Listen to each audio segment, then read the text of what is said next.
On Men of Learning. Essay by Schopenhauer. Arthur Schopenhauer.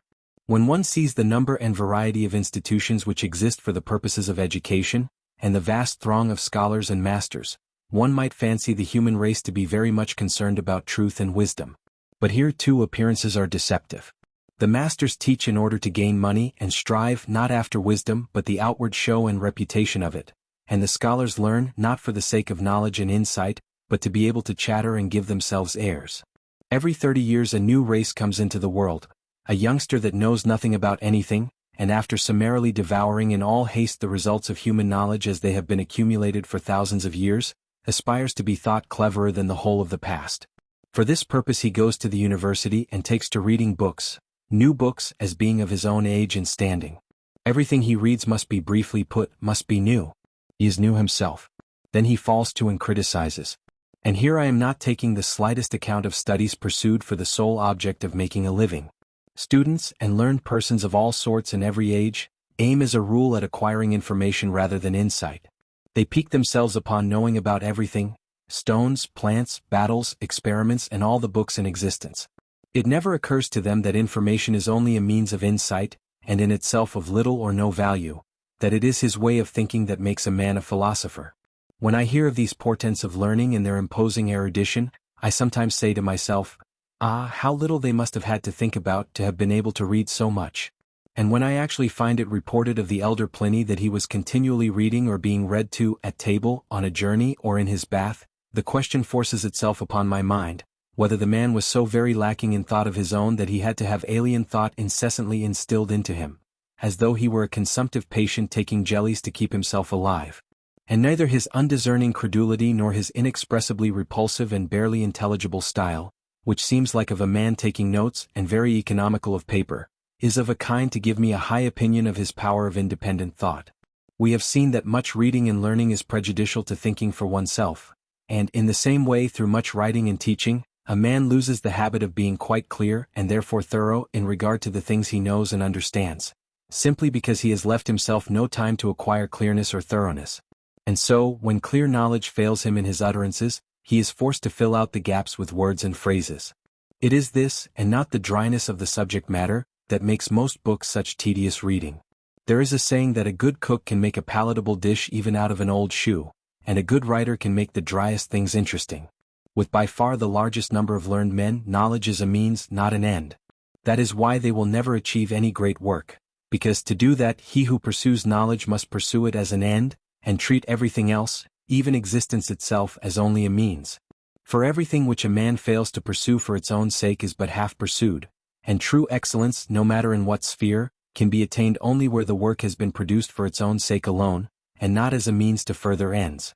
And so, too, no one will ever succeed in doing anything really great and original in the way of thought, who does not seek to acquire knowledge for himself, and, making this the immediate object of his studies, decline to trouble himself about the knowledge of others.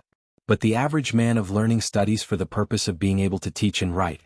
His head is like a stomach and intestines which let the food pass through them undigested. That is just why his teaching and writing is of so little use. For it is not upon undigested refuse that people can be nourished, but solely upon the milk which secretes from the very blood itself. The wig is the appropriate symbol of the man of learning, pure and simple. It adorns the head with a copious quantity of false hair, in lack of one's own, just as erudition means endowing it with a great mass of alien thought. This, to be sure, does not clothe the head so well and naturally, nor is it so generally useful, nor so suited for all purposes, nor so firmly rooted, nor when alien thought is used up, can it be immediately replaced by more from the same source, as is the case with that which springs from soil of one's own. So we find Sterne, in his Tristram Shandy, boldly asserting that an ounce of a man's own wit is worth a ton of other people's.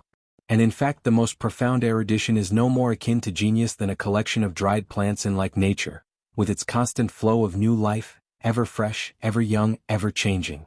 There are no two things more opposed than the childish naivete of an ancient author and the learning of his commentator. Dilettanti dilettanti. This is the slighting way in which those who pursue any branch of art or learning for the love and enjoyment of the thing, per il loro diletto, are spoken of by those who have taken it up for the sake of gain, attracted solely by the prospect of money. This contempt of theirs comes from the base belief that no man will seriously devote himself to a subject, unless he is spurred on to it by want, hunger, or else some form of greed.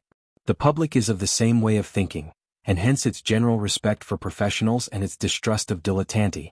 But the truth is that the dilettante treats his subject as an end, whereas the professional, pure and simple, treats it merely as a means.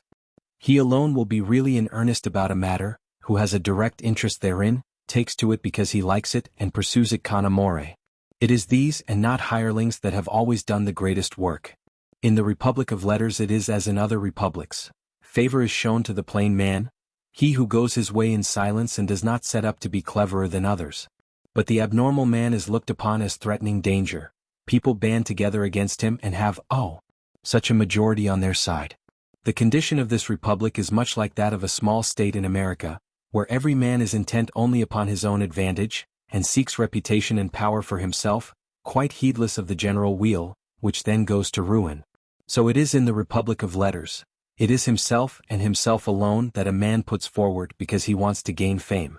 The only thing in which all agree is in trying to keep down a really eminent man, if he should chance to show himself as one who would be a common peril.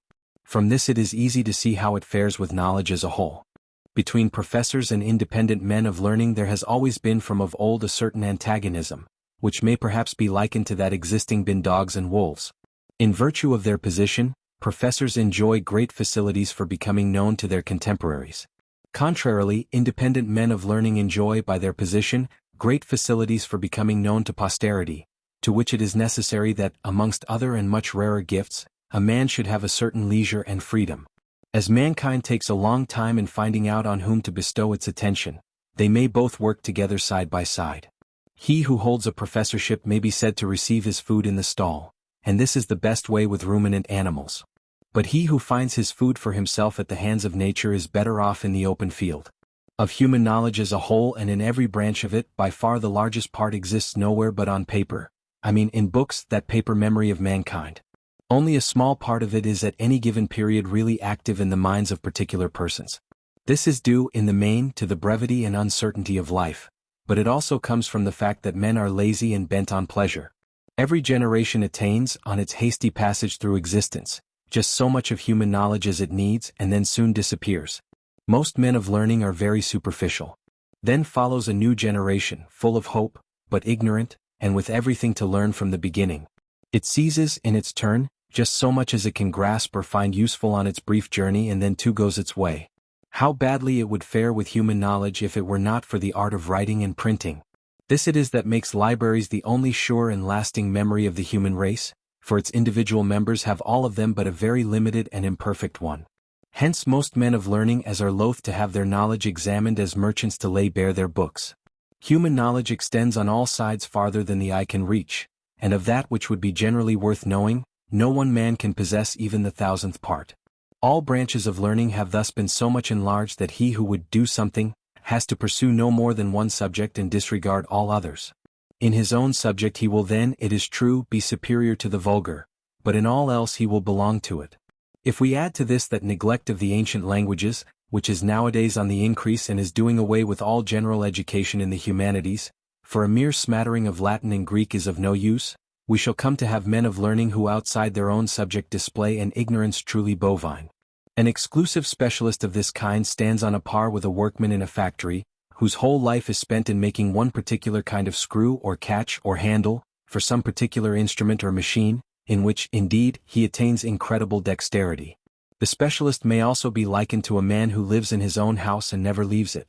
There he is perfectly familiar with everything, every little step, corner, or board, much as Quasimodo in Victor Hugo's Notre Dame knows the cathedral, but outside it, all is strange and unknown. For true culture in the humanities it is absolutely necessary that a man should be many-sided and take large views, and for a man of learning in the higher sense of the word, an extensive acquaintance with history is needful. He, however, who wishes to be a complete philosopher, must gather into his head the remotest ends of human knowledge, for where else could they ever come together? It is precisely minds of the first order that will never be specialists, for their very nature is to make the whole of existence their problem, and this is a subject upon which they will every one of them in some form provide mankind with a new revelation. For he alone can deserve the name of genius who takes the all, the essential, the universal, for the theme of his achievements. not he who spends his life in explaining some special relation of things one to another.